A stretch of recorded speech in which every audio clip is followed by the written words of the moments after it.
Hello friends, स्वागत है आपका एक बार फिर हमारे YouTube channel family study with Nazim में। तो फ्रेंड्स, आज की इस वीडियो में हम बात करेंगे मूल कर्तव्यों की।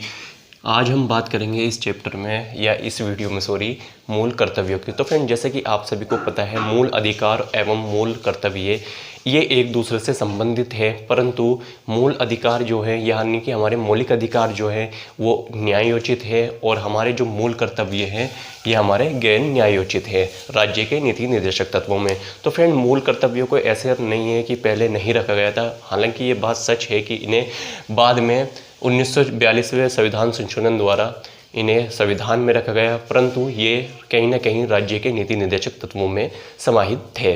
तो फ्रेंड, चलिए आज की इस वीडियो में हम यही देखते हैं। तो देखिए, सबसे पहले हम बात करेंगे फ्रेंड इसकी कुछ पृष्ठभूमि की, जो कि हमारे एग्जाम में यहाँ से डायरेक्ट क्वेश्चन पूछे जाते हैं। तो फ्रेंड, सबसे पहले हमारा फर्स्ट पॉइंट है, इन्हें मूल संविधान में नहीं रखा गया था।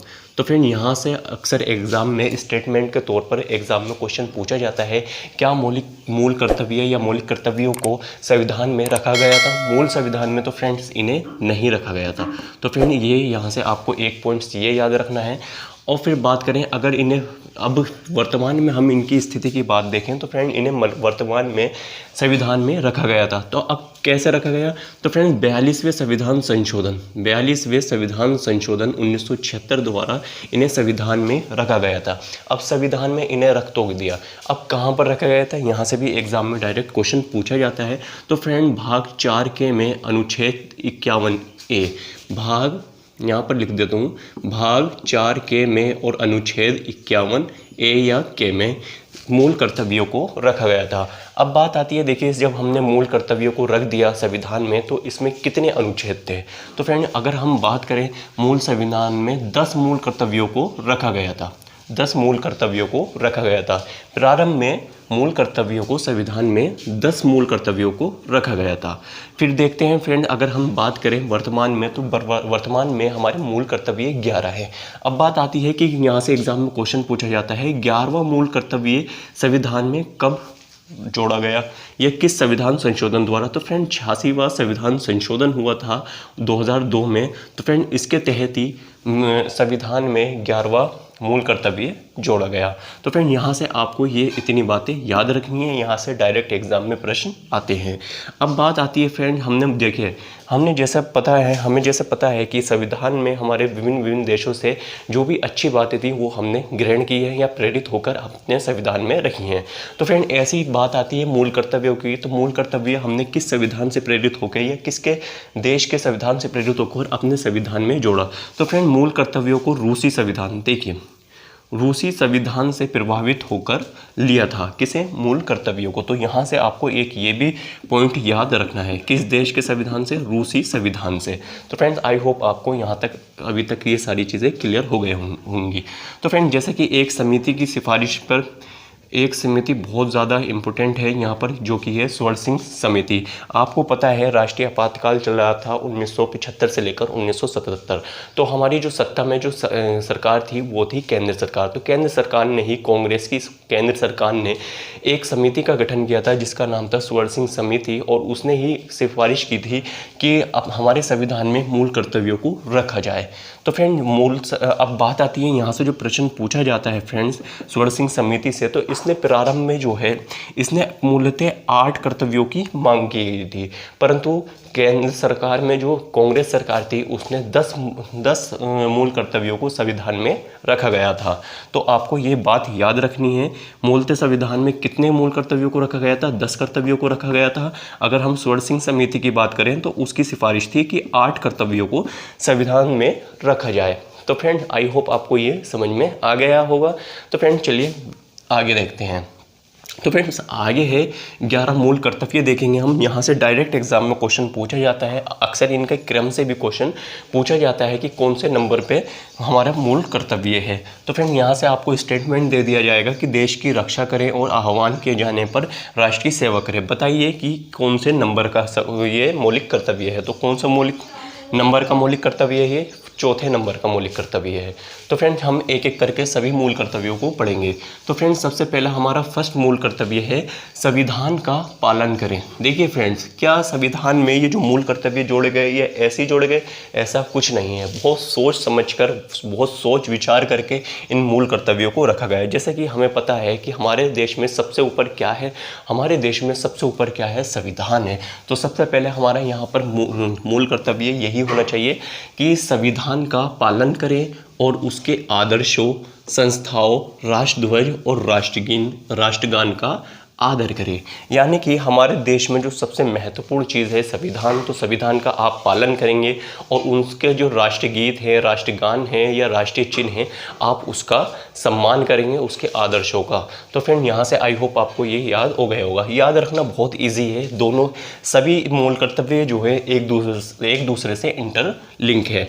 अब बात आती है सेकंड मूल कर्तव्य की। तो फ्रेंड सेकंड मूल कर्तव्य था कि स्वतंत्रता के लिए हमारे राष्ट्रीय आंदोलनों को प्रेरित करने वाले उच्च आदर्शों का हृदय में संजोए रखें और उनका पालन करें।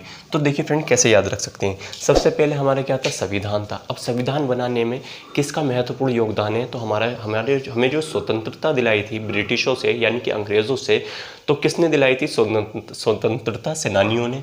यानी कि स्वतंत्रता के लिए जिन्होंने भी संघर्ष किया है उनके आदर्शों को, देखिए राष्ट्रीय आंदोलन को प्रेरित करने वाले उच्च आदर्शों को हृदय में संजोए रखें एवं उनका पालन करें। तो आपको दो आराम से मूल कर्तव्य याद हो गए होंगे। सबसे पहले हमारे देश में सबसे ऊपर क्या है, संविधान है। संविधान का पालन करें।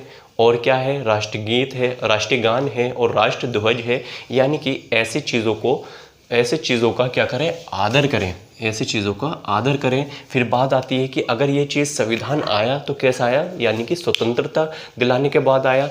तो फिर हम क्या कह सकते हैं, दूसरा क्या होगा हमारा मूल कर्तव्य, स्वतंत्रता के लिए हमारे राष्ट्रीय आंदोलनों को प्रेरित करने वाले उच्च आदर्शों को हृदय में संजोए रखें एवं उनका पालन करें। तो फ्रेंड आई होप आपको ये दोनों याद हो गए होंगे। बात करते हैं तीसरा। तो फ्रेंड तीसरा मूल कर्तव्य है कि भारत की संप्रभुता, एकता और अखंडता की रक्षा करें। अब देखिए इसका लॉजिक क्या है फ्रेंड। जैसे कि आप सभी को पता है हमारा देश नया आज़ाद हुआ था और वहाँ पर सरकार क्या चाहती थी कि हमारे देश में प्रत्येक नागरिक का ये कर्तव्य होना चाहिए कि हम आपस में भाईचारा बनाए रखें, अखंडता करें, अखंडता की रक्षा करें और संप्रभुता रखें। यानी कि हमारे जो डिसीज़न है, यानी कि कोई बाहरी शक्ति हमारे ऊपर हावी ना हो। और जब कैसे होगी, जब हमारा प्रत्येक नागरिक आपस में मिलकर रहेगा। तो इसलिए ही तीसरा मूल कर्तव्य हमारे संविधान में जोड़ा गया। तो आई होप आपको यहाँ से ये समझ में आ गया होगा। बात करते हैं फोर्थ हमारा मूल कर्तव्य। तो फोर्थ मूल कर्तव्य क्या है, जब हमने संप्रभुता, भाईचारा और अखंडता की बात कर ली तो फिर क्या है कि देश की रक्षा करें। क्या करें, देश की रक्षा करें और आह्वान किए जाने पर राष्ट्र की सेवा करें। आह्वान का मतलब क्या है, देखिए देश की रक्षा हम तो करेंगे और जब देश को ज़रूरत होगी हमारी, तो उसमें चाहे बच्चे हों या स्त्रियां हों या पुरुष हों, सभी की अगर हमारे देश को ज़रूरत है तो हम उसके लिए अपने राष्ट्र की यानी अपने देश की सेवा करें। तो फ्रेंड यहाँ पर हमारा चौथा मूलिक कर्तव्य हमारा इसलिए जोड़ा गया। तो आई होप आपको पता चल गया होगा। तो फ्रेंड यहाँ से अक्सर एग्जाम में क्वेश्चन पूछा जाता है। देखिए यहाँ पर क्लियर टू क्लियर तो नहीं कहा गया है, मतलब ये तो कहा गया है कि आह्वान किए जाने पर राष्ट्र की सेवा करें। अब इसमें बच्चे भी आ सकते हैं, स्त्रियाँ भी आ सकती हैं। तो यहाँ से अक्सर एग्जाम में क्वेश्चन घुमा कर देता ही है। तो यहाँ पर ये बहुत ही ज़्यादा इम्पोर्टेंट अनुच्छेद है, अनुच्छेद यानी कि 4 नंबर का मूल कर्तव्य। अब बात आती है फिफ्थ हमारा मूल कर्तव्य क्या था, भारत के सभी लोगों में समस्तता पर क्या है, भ्रातृत्व यानी भाईचारा की भावना का निर्माण करें, जो धर्म, भाषा और प्रदेश या वर्ग आधारित सभी भेदभावों से परे हो। ऐसी प्रथाओं का त्याग करें जो स्त्रियों के सम्मान के विरुद्ध हो। तो फ्रेंड यहाँ से दो बातें हो गई। पहले हम ये बात समझते हैं। देखिए सभी लोगों में, हम राज्य का तो कर्तव्य है ही वो किसी के साथ जन्म एवं लिंग के आधार पर कोई भेदभाव न करें, मगर मूल कर्तव्यों में ये भी कहा था कि राज्य का प्रत्येक नागरिक का एक मूल कर्तव्य है कि वह आपस में भाईचारा करे, आपस में किसी के साथ कोई भेदभाव न करे। तो ये राज्य का प्रत्येक नागरिक का भी ये कर्तव्य है कि वो अपने देश में अच्छा भाईचारा बनाए रखें। जैसे फ्रेंड्स आप सभी को पता है कि 1947 में हमारा देश आज़ाद हुआ था, और वहीं भी अगर हम बात करें 1945 की, यानी कि 2 साल पहले मात्र जापान देश आज़ाद हुआ था। आज आप जापान को देख सकते हैं और भारत को देख सकते हैं, जापान कहाँ है और भारत कहाँ है। इसका एक ही रीज़न है कि वहाँ के लोगों ने, वहाँ के नागरिकों ने अपने मूल कर्तव्यों का अच्छे से पालन किया। इसीलिए संविधान में बात की गई है कि भारत के सभी लोगों में भाईचारा की भावना का निर्माण करें, जो धर्म, भाषा और प्रदेश या वर्ग आधारित सभी भेदभावों से परे हो। और फिर बाद में क्या देखा गया कि ऐसी प्रथाओं का त्याग करें जो स्त्रियों के सम्मान के विरुद्ध हो, जैसे सती प्रथा हुई, बाल विवाह हुआ। तो फ्रेंड ऐसी प्रथाओं को हम समाप्त करें और स्त्रियों का सम्मान करें। तो फ्रेंड देखिए, यहाँ से एग्जाम में क्वेश्चन ये भी पूछा जा सकता है, कौन सा मूल कर्तव्य सती प्रथा का विरोध करता है। तो आप क्या लगाएंगे, मूल कर्तव्य नंबर कौन सा है, 5वां नंबर का मूल कर्तव्य। तो फ्रेंड यहाँ से आप इतनी चीज़ों को याद रख सकते हैं। देखिए बहुत ही आसान है याद रखना। देखिए सबसे पहले संविधान का पालन करें, उसके आदर्श संस्थाओं या राष्ट्र ध्वज और राष्ट्रगान का आदर करें। संविधान हमारा सबसे बड़ा है। अब संविधान को बनाने में किन लोगों का काम है, जिन्होंने हमारे देश को स्वतंत्रता दिलाई। तो हमारे ऐसे उच्च आदर्शों को अपने दिल में संजोए रखना है। फिर थर्ड क्या है हमारा, भारत की संप्रभुता, एकता और अखंडता की रक्षा करें। फिर उसके बाद क्या है, देश की रक्षा करें और आह्वान किए जाने पर, ज़रूरत पड़ने पर अपने देश की सेवा करें। फिर हमारा क्या है, 5th नंबर पर भारत के सभी लोगों में भाईचारा बना रहे। और क्या था, भाषा, धर्म या प्रदेश या वर्ग आधारित सभी भेदभावों से परे हों और ऐसी प्रथाओं का विरोध करें या त्याग करें जो स्त्रियों के सम्मान को ठेस पहुंचाता हो। तो फ्रेंड इस तरीके से आप 5 मूल कर्तव्यों को इस तरीके से याद रख सकते हैं। देखते हैं और 6 मूल कर्तव्य। वीडियो में बने रहिएगा। अगर वीडियो अच्छी लगे तो प्लीज़ वीडियो को लाइक करें, शेयर करें एंड चैनल को ज़्यादा से ज़्यादा सब्सक्राइब करें। फ्रेंड्स बात करते हैं 6 मूल कर्तव्य की। तो फ्रेंड्स 6 मूल कर्तव्य क्या था कि हमारी संस्कृति की गौरवशाली परंपरा का महत्व समझें और उसका परीक्षण करें। देखिए संस्कृति की गौरवशाली परंपरा हमारे देश में शुरू से चली आ रही हैं और काफ़ी इनका महत्वपूर्ण योगदान है। जैसे कि हम बात करें सांस्कृतिक गौरवशाली परंपरा, हम किसी भी बड़ों का आदर करें। हमारे देश में बहुत ही अच्छा ये है, बड़ों का सम्मान करते हैं। तो फ्रेंड इसी तरीके की हम गौरवशाली परंपराओं का परीक्षण करें ताकि हमारा देश आगे चलकर विकसित हो। हमारा देश आगे जितने भी पूरे दुनिया में सबसे अच्छा नाम हो। तो फ्रेंड इसी तरीके से प्रत्येक नागरिक का ये कर्तव्य है कि अपनी संस्कृति परंपराओं का अच्छे से परीक्षण करें उसका और उन्हें समझें। बात करते हैं फ्रेंड 7th मूल कर्तव्य है कि प्राकृतिक पर्यावरण की, जिसके अंतर्गत वन, झील, नदी और अन्य जीव हैं, उनकी रक्षा करें। तो फ्रेंड जैसे कि देखिए 1971 में जैसे रामसर साइट्स आप पढ़ते हैं, उसका एक सम्मेलन वहाँ पर हो चुका था उस टाइम। तो फ्रेंड इसीलिए हमें पता है 42वां संविधान संशोधन 1976 द्वारा, यानी कि रामसर साइट के सम्मेलन के बाद ही 1976 में मूल कर्तव्यों को जोड़ा। तो वहाँ से जो पर्यावरण के विद्वान थे उन्हें पता चल गया था कि बिना पर्यावरण के तो जीवन संभव नहीं है और अब कदम उठाना चाहिए कि हम पर्यावरण की रक्षा करें।